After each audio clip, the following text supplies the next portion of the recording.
بسم اللہ الرحمن الرحیم۔ 7 کبیرہ گناہوں سے بچو۔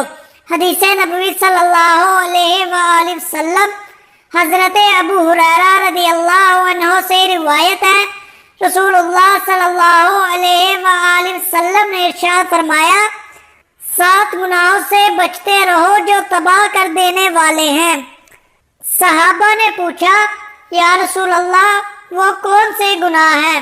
آپ صلی اللہ علیہ وآلہ وسلم نے فرمایا، نمبر 1 اللہ کے ساتھ کسی کو شریک ٹھہرانا، نمبر 2 جادو کرنا، نمبر 3 کسی کی ناحق جان لینا کہ جسے اللہ تعالیٰ نے حرام قرار دیا ہے، نمبر 4 سود کھانا، نمبر 5 یتیم کا مال کھانا، نمبر 6 جنگ کے دن میدان جہاد سے پیٹ پھیر کر فرار ہونا، نمبر 7 پاک دامن عورتوں پر تہمت لگانا۔